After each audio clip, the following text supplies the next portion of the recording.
Welcome to my garden here in Canberra, Australia, where at the moment it is winter. For the last couple of months I have been away on a prospecting trip, and I just came back a few days ago. And of course it's only natural that since this area is undercover, when I say undercover, there's overhead covering, but it's still out in the open, where as you can see it is enjoying the beautiful sunny day. Today that is, because overnight we had -4. Yesterday it was -4 as well, and -5.8, so that's almost -6. Rounded up to say -6, -5 and -4. So 2 months of no watering. A lot of these succulents are really dry. I've already watered a couple of them, like this Chanel, I think, or Big Bang, or Super Bang. Bang, a super bang. And so it's nice and plump. And also this one, this is Yohua stone. Should I say Joshua stone? Probably that's what they're meant to name it, but it just Chinese maybe version, so Yuhua. I don't know what Yuhua means, but you are the answer to my lonely prayer maybe.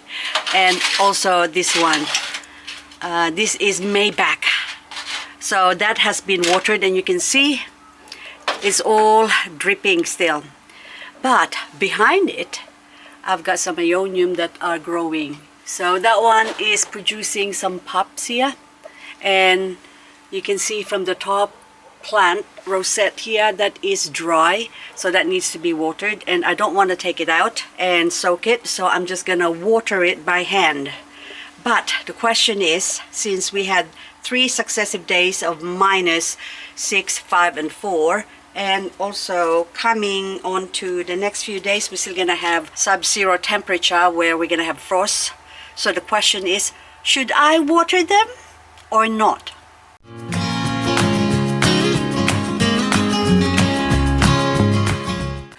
And the answer is I should, because if I don't, they are also going to slowly wither away and die. Then I have to wait until spring to water, and I have to keep everything cross. So this Ionium is growing at the moment. Well, basically they grow when it's about 10 to 25 degrees Celsius. That is their growing temperature. So Ionium doesn't grow by the season, it grows by temperature. If you live in an area where in summer you get say 25 degrees max, then you can water this plant when it needs it. So right now it needs it, and also there's a lot of pups growing there, and they're not gonna grow unless they get watered. Also that one on the side there, that is Raindrops or Rainbow Echeveria, which used to be such a beautiful plant. I would like to get more plants out of that, but that one actually is monocarpic, which means it flowered and it's about to die, so I chop off the head, and I'm just hoping now that the top of it will still continue to grow, or those new pups. But that's not gonna happen unless it gets nutrients, which is watering. Water, the essence of life. These are succulents, and a lot of people have this misconception that succulents don't need water. They do. All plants need water to grow. There's probably a couple of plants that doesn't need water, just air. Those are the air plants, but still, they still need water because they do get moisture from the air. They don't need soaking or a lot of water to survive, but they still need water. Also this one, this canary, this is Echeveria. This canary is sort of more of growing when the temperature is actually sort of cooler. So they don't like too much heat. They go dormant as well, but during autumn it starts to grow, and this one has been growing beautifully. But this, when I left 2 months ago, I found it hidden behind covered area, so it was all green, but then I thought I'm gonna give it a chance to color up, so I placed it here and it has now colored up beautifully. See, come on, Skinnery, come color me up. You know the song Skinny Love, something like that. But anyway, so when your plants need watering, even this euphorbia here, which this is actually frost hardy, so I can actually water that one. And a lot more like the crassula here. This one has been sitting inside or indoors. I just actually taken this out. And this one too, that needs to be watered as well. That's my mother plant, and this is now the baby plant, which I have grown inside just to see the difference of the coloration even in winter. And of course, speaking of color, this Mammillaria bocosana, Fred. Look at you, you're so beautiful. This was my mother plant, and that is my baby plant, which is taken from this mommy plant here, and now it has taken over growth-wise. The mommy plant, this is become bigger than this one, so maybe the mommy plant got stressed from having to give birth to pups, and that is why it's gone skinnier. So this one can, hang on, I'm just feeling it, and it's all soft. That means it also needs water. So we can water this because the sun is out. It will give it time to dry up. I love it when you don't water succulents for a long time because they get stressed like this. And they grow so colorful. Look at that. See this crassula, isn't that beautiful? And that is really, really dry, really, really light. So the soil, you can see that it's dry, but oh my goodness, it is so gorgeous. So as that one there, look at that, gorgeous, aren't they? But if I don't water them, they will die.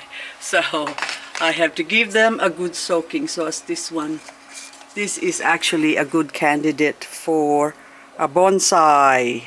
So, but so beautiful, look at that, nice, colorful. But we need to plump it up first. These are Echeveria blue curls that I propagated a couple of months ago.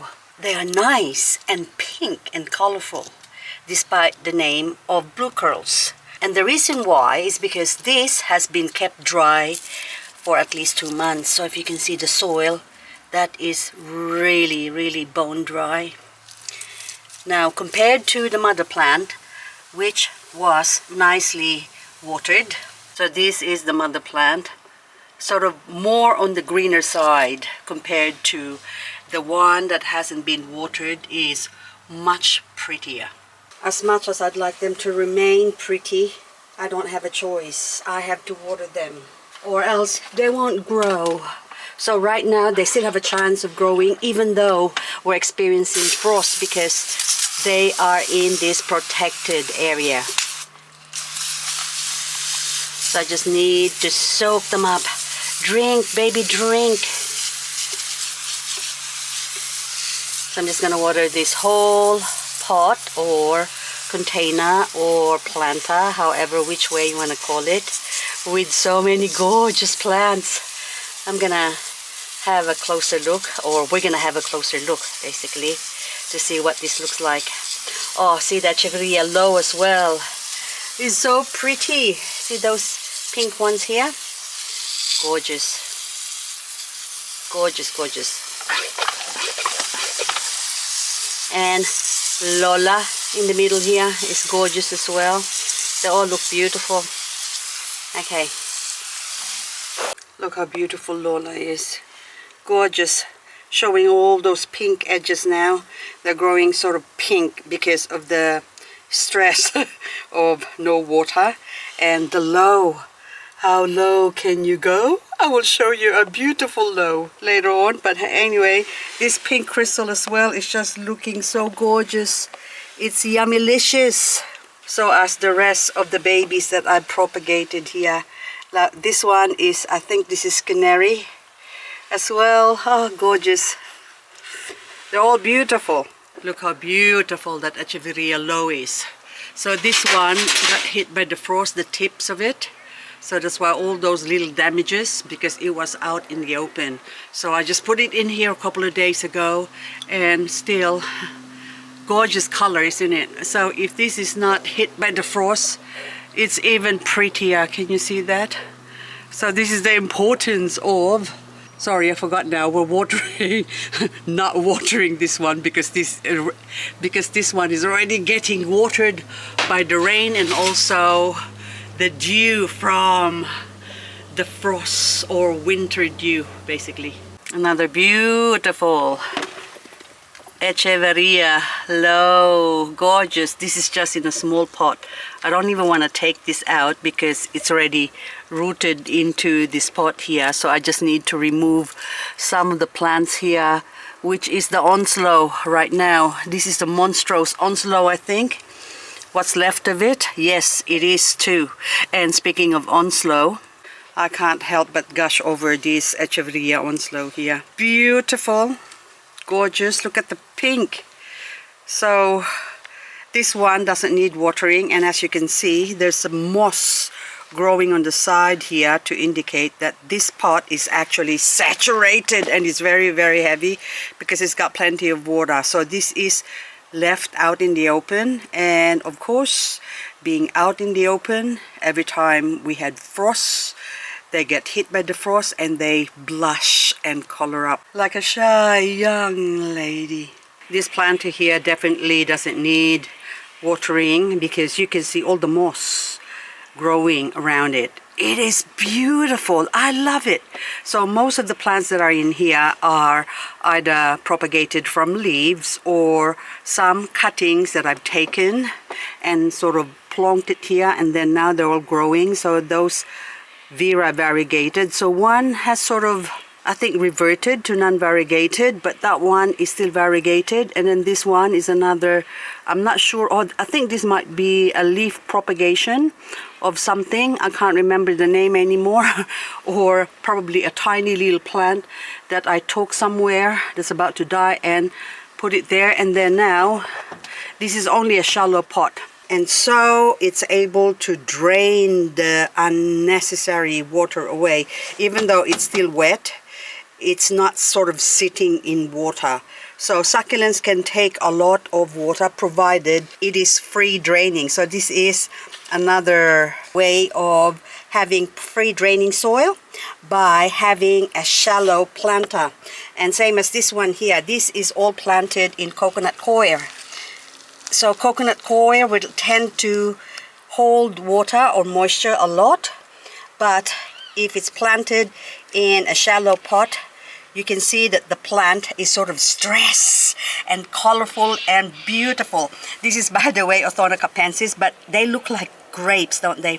They're just so gorgeous. I love it. I think it's about time that I repot this because it's still cold enough for them to be repotted. Also, all the plants that I've got here are also propagations, and they are just dry. Look at them. What is your name? I forgot now. Must be a label somewhere. I can't remember. You lost your label again. So maybe Blue Surprise or Blue Peacock. I'm not too sure. But anywho, look at the Saraboni. Oh, look at the difference of this Saraboni grown under there compared to this Saraboni. Oh my goodness, look how beautiful that is. Of course that got hit by something but this one is also dry. I can feel the lightness of the pot, and if I squeeze it, it might break the pot, but oh, it's just really compacted. So I need to tease this and sort of cultivate it basically, so that when I water this, the water can pass through. Okay, and help this plant to grow as well. So those tips are indication that they've been dried for too long, and of course the plant sort of just eats itself, cannibalizes itself to survive. And that's why the older leaves will have that, and the newer leaves you can see in the center, they are still nice and plump and sort of perfecto.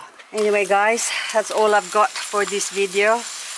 I have plenty of watering to do and checking up and attending to, and next video hopefully I can do some cleaning video where we can do a little bit of storytelling time. So anyway, Thank you so much for watching, guys, and hope I'll catch you on the next video.